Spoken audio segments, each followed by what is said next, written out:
আসসালামু আলাইকুম। রোজা নিয়ে একটি ভিডিও বানানোর জন্য অনেকেই বিভিন্ন সময় অনুরোধ করেছেন। রোজা শব্দটি ফার্সি, তবে রোজা বলতে আমরা সাওম বা সিয়ামে বুঝি। ইসলাম ধর্ম ছাড়াও ইহুদি, খ্রিস্টান, কনফুসিয়ানিজম, হিন্দু, তাওইজম সহ অন্যান্য সকল প্রধান ধর্মে রোজা বা উপবাসের বিধান আছে। রোজা নিয়ে কোরআনের বর্ণনা, হাদিসের বিশ্লেষণের বাইরেও হাজারো প্রশ্ন, অন্তহীন জিজ্ঞাসার জবাব মিলবে এই ভিডিওতে ইনশাল্লাহ। হাদিস ছাড়া রমজানের রোজা রাখবেন কিভাবে? কোরআনে তো মাত্র 10টি রোজার কথা আছে। রোজার নিয়াত, তারাবির নামাজ, ইতেকাফ, শবে কদরের বিস্তারিত বিবরণ হাদিস ছাড়া কিভাবে জানব? এ জাতীয় বেশিরভাগ প্রশ্ন শুনে শুনে বলা, কোরআন হাদিস পড়ে বলা নয়। এই ছোট্ট ভিডিওতে কোরআনের 5টি আয়াত উল্লেখ করব, যাতে রোজা সংক্রান্ত সকল প্রশ্নের উত্তর পাবেন। এরপর বুখারী শরীফের সাওম, তারাবি, ইতেকাফ অধ্যায়ের হাদিসগুলোর হাইলাইটস দেখাবো। আচ্ছা, 2 ঈদ অধ্যায়ও জুড়ে দিলাম বোনাস হিসাবে। বুখারী শরীফের বাইরে অন্যান্য হাদিস গ্রন্থের এই বিষয়ক সহিহ হাদিসগুলো থাকবে এই আলোচনায়। অর্থাৎ এই ভিডিও থেকে আপনি কোরআন এবং হাদিসের রোজা সংক্রান্ত যাবতীয় বক্তব্যের সারসংক্ষেপ জেনে যাবেন। এবার কেউ কোনো প্রশ্ন করলে আপনি চিন্তাভাবনা করে যে উত্তর দিবেন, এটাই ফাতোয়া, ইজতিহাদ, কিয়াস বা মত। যারা এই ভিডিও দেখবেন তাদের এক একজনের কিয়াস বা ফতোয়া এক এক রকম হবে। কেউ বলবেন না আরও সহিহ হাদিস আছে আপনি জানেন না, কিন্তু আমিও জানি না। আর আপনার সব হাদিস সহিহ না, আপনি মন গড়া ব্যাখ্যা দিচ্ছেন। ভাই, সবার ব্যাখ্যাই মন গড়া। কারো কাছেই জিবরাইল আলাইহিস সালাম ওহী নিয়ে আসে না, যে যেভাবে বুঝছে তাই বলতেছে। এবার সংখ্যাগরিষ্ঠের মতামত যেদিকে, তাই হলো ইজমা। মতামত দেওয়ার ক্ষেত্রে আমার সাথে দ্বিমত করবেন না, এই মূলনীতি অনুসরণ করলেই তা সজল রোশন মাযহাব। অনেকে বলবেন আপনাদের কথা তো ফতোয়া বলে গণ্য হবে না। কেন ভাই? কোরআন হাদিসে এর বাইরে রোজা সংক্রান্ত আর কোনো প্রসিদ্ধ ও নির্ভরযোগ্য বর্ণনা নাই। অন্তত দুনিয়ার বেশিরভাগ শায়ক এর চেয়ে বেশি সহিহ হাদিস জানে না। এর বাইরে যাবতীয় প্রশ্নের উত্তর কেবলই যার যার অনুমান ভিত্তিক নিজস্ব মতামত। আর হাদিসে যে সব প্রশ্নের উত্তর নাই এবং তা যে কোরআনের ব্যাখ্যা নয়, তাও আশা করি বুঝতে পারবেন এই আলোচনা থেকে। কোরআনে 10টি রোজা রাখার কথা বলা আছে সূরা বাকারা 196 নং আয়াতে, কিন্তু তা হজের কাফারার রোজা। কেউ কোরবানি দিতে অসমর্থ হলে হজের সময় 3টি রোজা রাখবে আর বাড়িতে গিয়ে 7টা রোজা, সর্বমোট 10টা রোজা। সবিস্তারে বলা আছে, কোনো তাফসিরের দরকার নেই। এবার রমজানের রোজা প্রসঙ্গে আসি।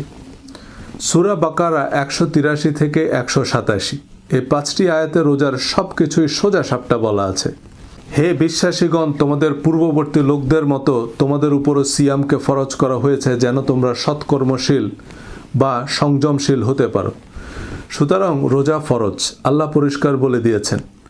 আমাদের পূর্ববর্তীদের উপরও রোজা ফরজ করা হয়েছিল এবং এর উদ্দেশ্য যাতে আমরা সংযমী ও সৎকর্মশীল হতে পারি। রোজা হচ্ছে যাবতীয় অসৎ কাজ, মনের সকল কুপ্রবৃত্তি থেকে সংযম সাধনার জন্য। কোরআনে সৎ ও অসৎ কাজের তালিকা দেয়া আছে, পুরস্কার ও পরিণামও বলা আছে। রোজার প্রথম 2-1 দিন আমাদের সবারই কিছু একটা খেয়ে বা পান করতে গিয়ে হঠাৎ মনে পড়ে, ও আমি তো রোজা। শেষ বিকালে একটু ঠান্ডা পানি, সুস্বাদু ইফতারের জন্য কত অপেক্ষা। বারবার ঘড়ি দেখি, কিন্তু আসল ব্যাপারটা কিন্তু পানাহার নয়, অসৎ মন্দ কাজ থেকে সংযমের চর্চা। একটা অকারণ মিথ্যা কথা বলতে গিয়ে ও আমি তো রোজা, একটা বেহুদা কথা বলতে গিয়ে থেমে গেলেন, কাউকে গালি দিতে গিয়ে, কারো নিন্দা করতে গিয়ে, কারো অমঙ্গল কামনা করতে গিয়ে, কোনো অসৎ অকল্যাণকর চিন্তা করতে গিয়ে থেমে গিয়ে ভালো কিছুতে মন দিলাম। এতে রোজা শেষে কিছু খেতে গেলে যেমন ধাক্কা লাগে, তেমনি খারাপটা তখন আবর্জনার মতোই অসহ্য মনে হবে। রোজায় ইচ্ছে করে আপনি কিছু খেলে যেমন রোজা হবে না, রোজায় অসৎ মন্দ কথা কাজ চিন্তা করলেও রোজা হবে না। সূরা বাকারা 184 এগুলো নির্দিষ্ট কয়েকদিন। অতঃপর তোমাদের মধ্যে কেউ অসুস্থ হলে বা সফরে থাকলে অন্য দিনগুলোতে এ সংখ্যা পূরণ করে নিতে হবে। আর যাদের জন্য সিয়াম কষ্টকর, তারা তৎপরিবর্তে একজন দরিদ্রকে আহার্য দান করবে। অতএব যে ব্যক্তি স্বেচ্ছায় সৎ কাজ করে তার জন্য কল্যাণ। আর তোমরা যদি বুঝে থাকো তাহলে সিয়াম পালনই তোমাদের জন্য কল্যাণকর। সুতরাং রোগ বা সফর অন্য কোনো কারণে অপারগ হলে পরবর্তীতে সমান সংখ্যক রোজা রাখবে সুবিধামতো সময়ে, আর একেবারে অসমর্থ হলে একজন দরিদ্রকে সাধ্যমতো খাওয়াবে। কেউ যদি কোনো কারণ ছাড়াই রোজা না রাখে, অনেকেই রোজা রাখে না, কোনো কারণ ছাড়াই রাখে না, তাদের জন্য কোনো শাস্তি বা কাফফারার কথা কোরআনে নেই। তাহলে যে রোজা রাখে না সে আগের হিসাবে মেলাতে পারেনি, আগের অঙ্কই সে বুঝেনি, ঈমান ইস্যুতেই সে কনভিন্সড না, রোজা রাখার মতো বিশ্বাসের ভিত তার তৈরি হয়নি। আমাদের কাজ তার বিশ্বাসের দুর্বল জায়গাগুলো চিহ্নিত করা, সেগুলোকে অনুমোদন দেয়া এবং সে ক্ষত সারিয়ে তুলতে সাহায্য করা। সে কেন কাফের, কেন নরকে পুড়বে, কেন তাকে হত্যা করতে হবে, এসব যুক্তি প্রমাণ হাজির করা নয়। কাউকে জোর করে নাস্তিক কাফের প্রমাণ করা ইসলামের প্রচার নয়। তাকে ইসলাম ও আল্লাহকে বুঝতে সাহায্য করাই আমাদের কাজ। যেভাবে বললে বুঝবে সেভাবে বোঝাতে হবে, বিরক্তি সৃষ্টি করা যাবে না। কিন্তু কোন মাসে রোজা রাখবো, কেন রাখবো, রোজার ফজিলত ফাজাইলে সিয়াম ছাড়া কেমনে জানবো? পরের আয়াতেই বলা আছে, সূরা বাকারা 185, রমাদান মাস। এতে কোরআন নাজিল করা হয়েছে মানুষের হেদায়েতের জন্য এবং হেদায়েতের স্পষ্ট নিদর্শন ও সত্যাসত্যের পার্থক্যকারী রূপে। কাজেই তোমাদের মধ্যে যে এই মাস পাবে সেজন্য এই মাসে সিয়াম পালন করে। তবে তোমাদের কেউ অসুস্থ থাকলে বা সফরে থাকলে অন্য দিনগুলোতে এ সংখ্যা পূরণ করবে। আল্লাহ তোমাদের জন্য সহজ চান এবং তোমাদের জন্য কষ্ট চান না। আর যাতে তোমরা সংখ্যা পূরণ করো এবং তিনি তোমাদের যে হেদায়েত দিয়েছেন সেজন্য তোমরা আল্লাহর মহিমা ঘোষণা করো এবং যাতে তোমরা কৃতজ্ঞতা প্রকাশ করো। দুনিয়ার হাদিস, তাফসির আর ফাজাইলের কিতাব একসাথ করলেও কোরআনের এক আয়াতের সমান ওজন হবে না। রমজান মাস এটা একটা আরবি মাস, সুতরাং কোন মাসে রোজা রাখবেন উত্তর দেয়াই আছে। এ মাস কেন এত বরকতময়? কারণ এ মাসে কোরআন নাজিল হয়েছে, যা সত্যাসত্যের পার্থক্যকারী। কোনটা সত্য কোনটা মিথ্যা এটা কোনো আল্লামা শাইখুল হাদিস বলবেন না, এটা বলবে কোরআন। এ মাসে আমরা কেন সিয়াম পালন করব? যাতে তিনি তোমাদের যে হেদায়েত দিয়েছেন অর্থাৎ কোরআন দিয়েছেন সেজন্য তোমরা আল্লাহর মহিমা ঘোষণা করো এবং যাতে তোমরা কৃতজ্ঞতা প্রকাশ করো। সুতরাং রমজান মাস হচ্ছে কোরআনকে সেলিব্রেট করার মাস, আল্লাহর মহিমা কৃতজ্ঞতা প্রকাশের মাস, কারণ এটা কোরআন নাজিলের মাস। এ মাসে আমরা আল্লাহকে ডাকব কারণ আল্লাহ আমাদের ডাকে সাড়া দেন। এই আল্লাহকে ডাকার নামই হচ্ছে দোয়া। পরের আয়াতে আল্লাহ বলছেন, সূরা বাকারা 186, আর আমার বান্দা যখন আমার সম্পর্কে আপনাকে জিজ্ঞেস করে তখন আপনি বলে দিন, নিশ্চয়ই আমি অতি নিকটে। আহ্বানকারী যখন আমাকে আহ্বান করে আমি তার আহ্বানে সাড়া দিই। কাজেই তারাও আমার ডাকে সাড়া দিক এবং আমার প্রতি ঈমান আনুক, যাতে তারা সঠিক পথে চলতে পারে। এখন আল্লাহকে কিভাবে ডাকবেন, কি চাইবেন, কিভাবে চাইবেন, কোরআনেই আল্লাহ শিখিয়েছেন। আপনারা চাইলে কোরআনের দোয়াগুলো নিয়ে আমি একটি ভিডিও বানাবো ইনশাআল্লাহ। কোরআনের দোয়া লিখে কমেন্ট করুন। এগুলো আল্লাহর নবী রাসূলদের কবুল হওয়া দোয়া, আল্লাহ কোরআনে ফাঁস করে দিয়েছেন, কিন্তু আমরা নুরানি ওজিফাকে নিই। হযরত আদম আলাইহিস সালামের চেয়ে বড় বিপদে নিশ্চয়ই আমরা পড়ি নাই। বেহেশতের রাজকীয় জীবন থেকে তিনি অকুল পাথারে পড়লেন, জন নাই, মানব নাই, কোথাও কেউ নাই। এমন অগ্নি পরীক্ষায় যে দোয়ায় আল্লাহ হযরত আদম আলাইহিস সালামকে ক্ষমা করলেন, আল্লাহ কোরআনে লিখ করে দিলেন। হযরত জাকারিয়া আলাইহিস সালাম যে দোয়া করার পর আল্লাহ তাকে সন্তান দিয়েছেন, আল্লাহ কোরআনে উল্লেখ করেছেন। সব নবীগণের মকবুল দোয়া আছে কোরআনে, এরপরও কেন আলাদা দোয়ার বই লাগবে? আচ্ছা, রোজা যে রাখবো কেমনে রাখবো, কখন থেকে কখন, কি করা যাবে কি করা যাবে না, এসব কথা কি আছে কোরআনে? জি, পরের আয়াতেই আছে, সূরা বাকারা 186। সিয়ামের রাতে তোমাদের জন্য স্ত্রী সম্ভোগ বৈধ করা হয়েছে, তারা তোমাদের পোশাক স্বরূপ এবং তোমরাও তাদের পোশাক স্বরূপ। আর তোমরা পানাহার করো যতক্ষণ রাতের কালো রেখা থেকে উষার সাদা রেখা স্পষ্টরূপে তোমাদের নিকট প্রকাশ না হয়। অতঃপর রাতের সূচনা পর্যন্ত সিয়াম পূর্ণ করো। আর তোমরা মসজিদে ইতিকাফরত অবস্থায় তাদের সাথে সঙ্গত হইও না, এগুলো আল্লাহর সীমারেখা, কাজেই এগুলোর নিকটবর্তী হইও না। এভাবে আল্লাহ তার আয়াতসমূহ মানুষের জন্য সুস্পষ্টভাবে ব্যক্ত করেন যাতে তারা সৎকর্মশীল হতে পারে। সুতরাং রাতের বেলায় খাওয়া দাওয়া, ময় মহাব্বত সবই করতে পারবেন। কখন থেকে কখন রোজা রাখবেন তাও বলা আছে। এরপর এটাও বলেছেন, এভাবেই আল্লাহ তার আয়াতসমূহ মানুষের জন্য সুস্পষ্টভাবে ব্যক্ত করেন যাতে তারা সৎকর্মশীল হতে পারে। সুতরাং আল্লাহর দাবি তিনি প্রয়োজনীয় ও প্রযোজ্য সব কিছু সবিস্তারে বলে দিয়েছেন, কিন্তু আমাদের যে 1,99,000 প্রশ্ন, সেগুলোর উত্তর কই? রোজার নিয়ত কি কেবলামুখী হয়ে করা লাগবে? রক্ত বের হলো কি রোজা ভঙ্গ হবে? ইচ্ছা করে ভুলবশত খেয়ে ফেললে? হুজুরদের কাছে প্রশ্ন করলে তো ওনারা চিবিয়ে চিবিয়ে উত্তর একটা দেন, নিশ্চয়ই হাদিস থেকেই দেন। জি না, এগুলো স্বরচিত উত্তর বা আরেকজনের স্বরচিত উত্তর। একজনের নামের আগে শাইখুল ইসলাম, কুতুবে সোবহানি, মাহবুবে রব্বানি এবং নামের শেষে দামাত বারাকাতুহুম, হাফেজাহুল্লাহ, রাহিমাহুল্লাহ লাগিয়ে আগে ওনাকে নবী বানাবে, তারপর ওনার কথাই নবীর কথার মতো মানতে হবে। দামাত বারাকাতুহুম মানে আল্লাহ তাকে দীর্ঘজীবী করুক, রাহিমাহুল্লাহ মানে আল্লাহ তাকে রহম করুক। এই দোয়াগুলো এখন থেকে নিজের বাবা মা, দাদা, নানার নামের সাথে পড়বেন। কোরআন হাদিসে কোনো হুজুরের নাম নাই, কিন্তু পিতামাতার কথা আছে পাতায় পাতায়। পিতামাতার চেয়ে বড় পীর আর দুনিয়াতে নাই। বাবা বেঁচে থাকলে যতবার আব্বার নাম নেবেন ততবার বলবেন আমার আব্বা দামাত বারাকাতুহুম বা হাফেজাহুল্লাহ, আর মারা গেলে বলবেন আমার নানা রাহিমাহুল্লাহ, অর্থাৎ আমার নানা আল্লাহ তাকে দয়া করুন বলে যা বলার বলবেন। এগুলো দোয়া। আমরা এগুলোকেও হুজুরদের টাইটেল মনে করি, FCPS ডিগ্রির মতো। কি এক মুসিবত! সর্বকালের অন্যতম শ্রেষ্ঠ মুফতি ইমাম মালিককে 100টা ফতোয়া জিজ্ঞেস করলে উনি প্রায় 70টা প্রশ্নের কি উত্তর দিতেন? লা আদরি, আমি জানি না। কেন জানে না? কোরআন হাদিসে না থাকলে উনি কোত্থেকে জানবে? ওনার কাছে তো জিবরাইল আলাইহিস সালাম ওহী নিয়ে আসতো না। তাহলে আমরা যে প্রশ্ন করার আগেই উত্তর দেওয়া শুরু করি, আমাদেরকে কে জানাইল? জিবরাইল না ইবলিস? এবারে চলুন সহিহ হাদিসের ভান্ডারে আর কি তথ্য আছে। আমি রিপিটেশন, অর্থাৎ একই হাদিস প্রায় 50 বার আছে বুখারী শরীফে। আমি সেখান থেকে একটি হাদিস নিয়েছি। বর্ণনাক্রম, অর্থাৎ কে কার কাছ থেকে শুনেছে, এবং টার্ন বাই টার্ন বিবরণ বাদ দিয়ে আমাদের জন্য প্রযোজ্য বা প্রয়োজনীয় সহিহ হাদিসগুলোর সারসংক্ষেপ একত্রিত করেছি। এর বাইরে কিছু সহিহ হাদিস থাকলেও তা নিয়ে উল্লেখযোগ্য ইখতিলাফ আছে। তাতে আমাদের জন্য প্রযোজ্য কোনো বিশেষ উপদেশ নেই। আর পরবর্তীতে নজরে পড়লে বা কেউ জানলে রেফারেন্স সহ কমেন্টে জানাবেন, আমি ভিডিও ডেসক্রিপশনে যোগ করে দেব।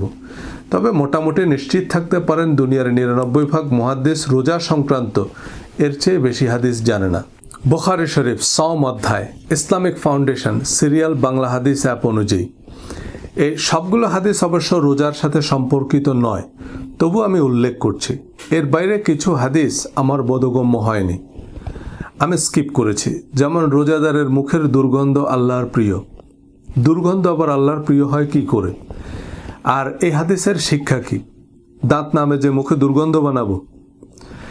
যাই হোক, চলুন জেনে নেওয়া যাক হাদিসের মহাপণ্ডিতদের কাছে হাদিস শাস্ত্রের কি কি মারণাস্ত্র আছে।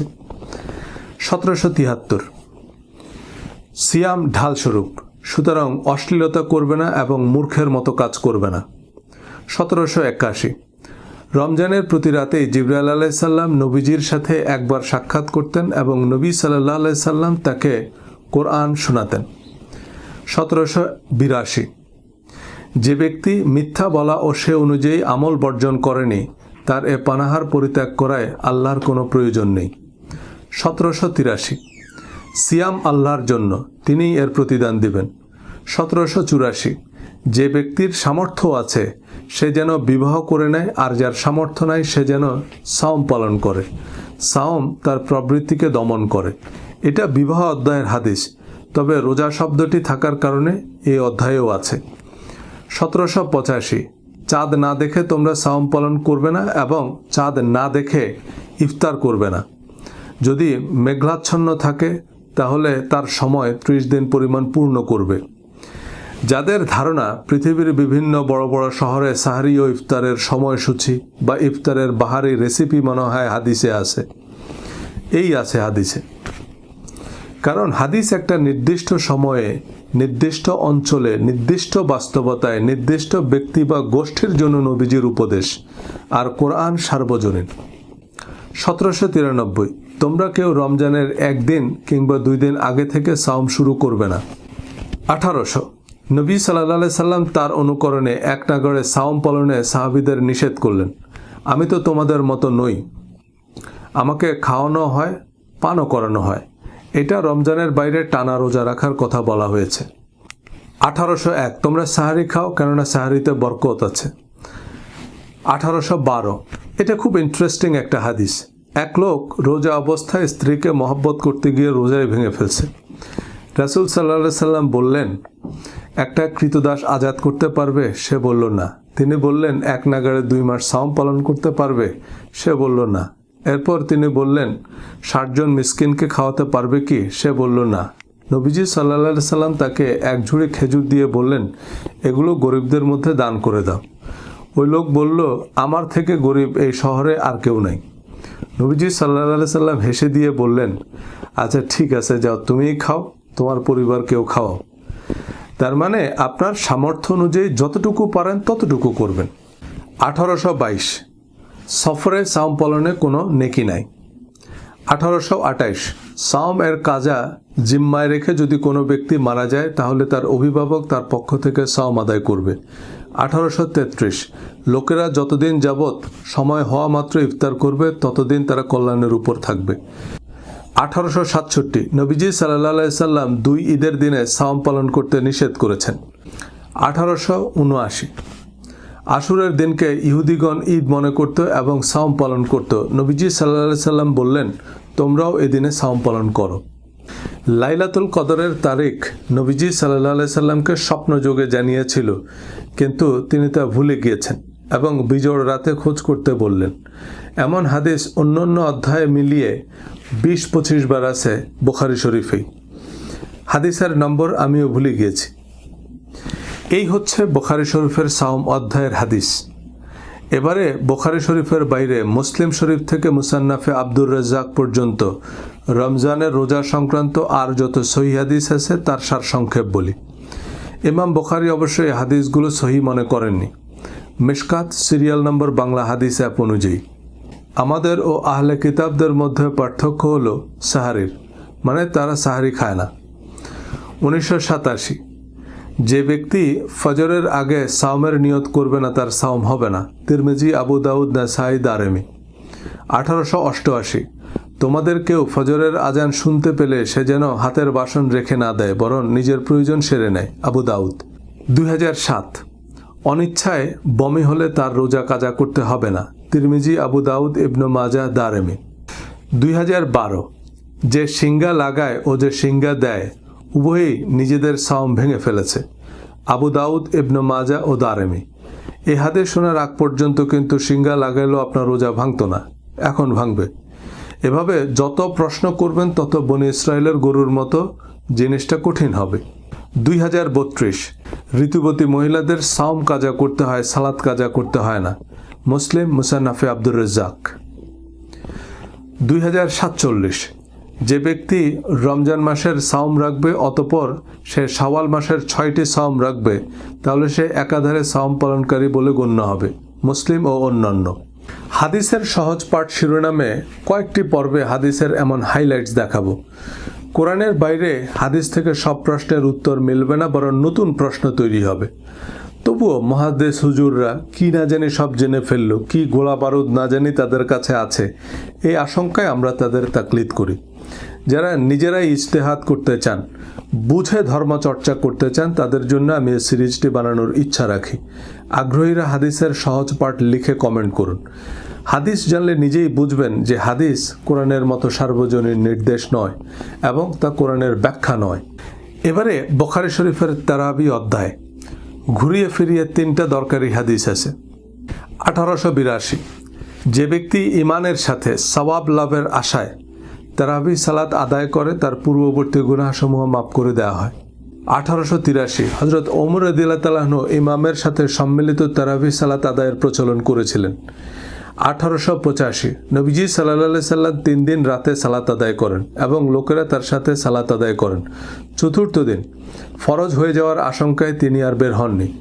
তারাবি নামাজের বিবরণ কোরআনেও নাই, নবীজি সাল্লাল্লাহু আলাইহি সাল্লামও এখনকার মতো আয়োজন করে পড়েননি। হযরত আবু বকর রাদিয়াল্লাহু তাআলা আনহুর সময়কালেও এ প্রচলন ছিল না। অন্যান্য হাদিস গ্রন্থে মারামারির কিছু জাল জয়ীফ হাদিস আছে। 8 রাকাত না 20 রাকাত পড়তে পারেন, বহুত ফায়দা হাসিল হবে। এবারে বুখারী শরীফের ইতিকাফ অধ্যায়। 1899 রাসূলুল্লাহ সাল্লাল্লাহু আলাইহি সাল্লাম রমজানের শেষ দশক ইতিকাফ করতেন। 1902 নবীজি সাল্লাল্লাহু আলাইহি সাল্লাম যখন ইতিকাফে থাকতেন তখন প্রাকৃতিক প্রয়োজন ছাড়া ঘরে প্রবেশ করতেন না। 1904 ওমর রাদিয়াল্লাহু তাআলা আনহু জাহেলিয়ার যুগে মসজিদে হারামে এক রাত ইতিকাফ করার মানত করেছিলেন। নবীজি সাল্লাল্লাহু আলাইহি সাল্লাম বললেন, তোমার মানত পুরা করো। তার মানে জাহেলি যুগেও লোকেরা ইতিকাফ করত। 1916 ইন্তেকালের বছর নবীজি সাল্লাল্লাহু আলাইহি সাল্লাম 20 দিনের ইতিকাফ করেছিলেন।